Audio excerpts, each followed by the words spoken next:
Here we are in the spin room at the end of the night. Joining me is legendary epic politics man Michael Shure.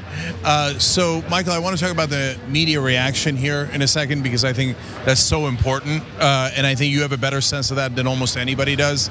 But before we do that, I got to say, so I interviewed Hickenlooper and Delaney tonight, and I was about to interview Bullock. And so his body guys didn't want him interviewed by me, which is curious because I was going to ask him about money in politics. Right, which is, he was right on that issue from the very get-go. Sorry, I have gum in my mouth. He was right on that issue and has been from the very get-go. He came out saying he's a progressive on that issue, that he fought the Koch brothers. The fact that he wouldn't want to talk to you about the issue that is most important to him is astonishing. And it might not have been the governor who didn't. It might have been these people who overthink stuff. And that's what, that's the sort of status quo of people being overhandled. Yeah, and I actually think that the contrast between him and Delaney is a really interesting one.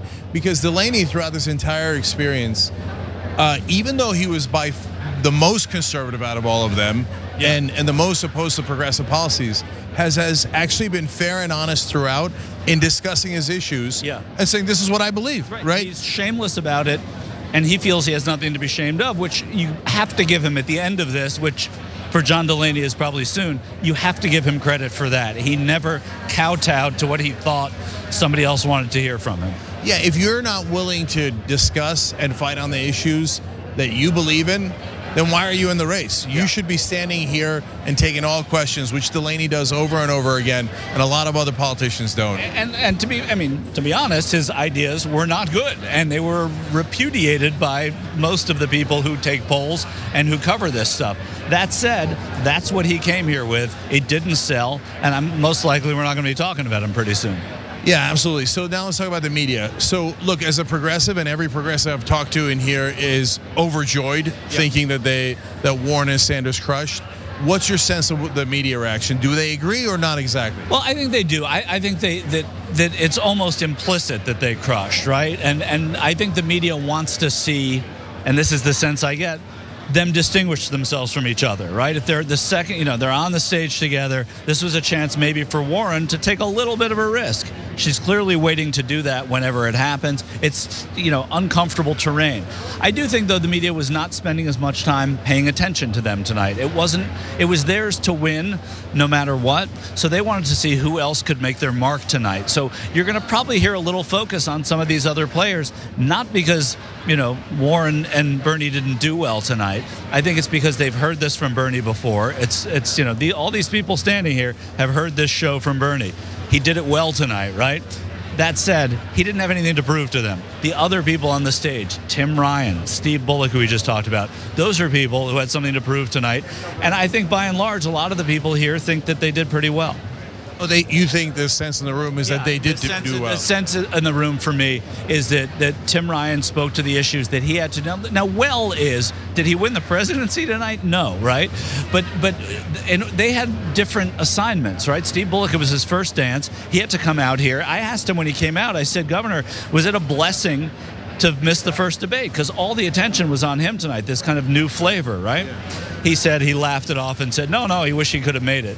It was an opportunity for him to say, well, I was getting health care for my people back home, so I couldn't. But the truth is, it would have been better for him I think it worked out better for him. On the other hand, Tim Ryan had nothing to lose tonight. He was at 0%. He kind of got trounced the other debate in Miami. And I think coming in here, people are seeing what he is talking about, this manufacturer-in-chief idea, speaking to unions, but also speaking to manufacturers who are not just in unions anymore, right? And so I think the media is, from what I hear, talking those two candidates up a little bit. So one more on that, Michael, because when I look at it as a progressive, I couldn't tell the difference between Tim Ryan, Bullock, Delaney, Hickenlooper, and Klobuchar, right? And so I get that Ryan kept pressing on chief manufacturing officer, and I thought that was smart because it's leaning into his strength. Right. I understand all that, but they all sounded like moderate Democrats to me. But the rest of the media could very well have a different opinion. Did they think that some of them did better than others? In an analytical way, right? Everybody has to find their lane. right? You're not going to win by being a progressive here. You're not going to win by being the most moderate either, because Joe Biden's ahead in that score right now. So what you have to do is you have to find your way in somehow. And I think to that degree, Tim Ryan did that tonight as much as he could. That was what was his blueprint tonight, was to come out here, talk about things that not everyone's talking about: nuclear proliferation, manufacturing, talking about unions, going at Bernie Sanders and not going at him so successfully on unions, trying to be the union guy and say that he knew more about unions than Bernie Sanders. Not a bad play for him. I don't think it worked, but it was not a bad play. So that's what I'm talking about. I'm not talking about I'm a campaign advisor. I'd pat Tim on the back tonight. I'd say, you did what you had to do. Let's see what happens. Yeah, Bernie handled that well. He's like, really, you're going to question me on unions? Right. Right. No, Come on. But that's what Bernie does well, right? I mean, Bernie is good at that. And giving you the side eye. Yeah, and or the verbal side eye. I mean, that's what Bernie is really good at, and that's hard to debate against too. I mean, that's the other thing. Well, one more about the non-progressives. I think Buttigieg is pulling away from Beto.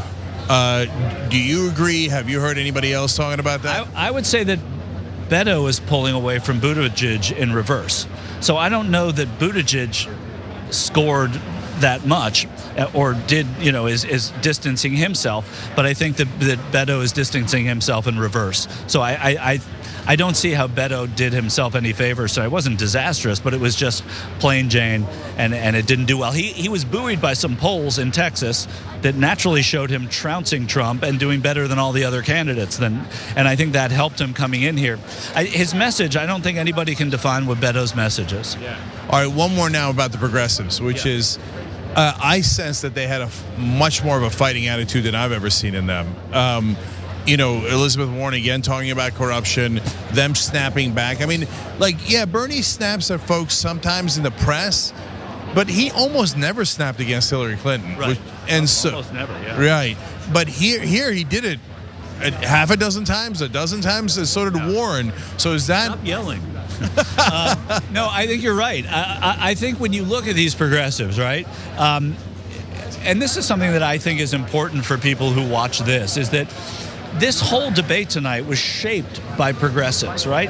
It was John Delaney coming out and attacking the progressives. There was a time when the Democratic Party would just dismiss that, right? But now it's the most important feature on the stage, and it's causing everybody to navigate around. So even if they didn't score points, that was from the very get-go. John Delaney, first thing he does is come out fighting against Bernie Sanders and Elizabeth Warren. That means their ideas are doing well, and this person who's not doing well is trying to break them down. That's a good sign.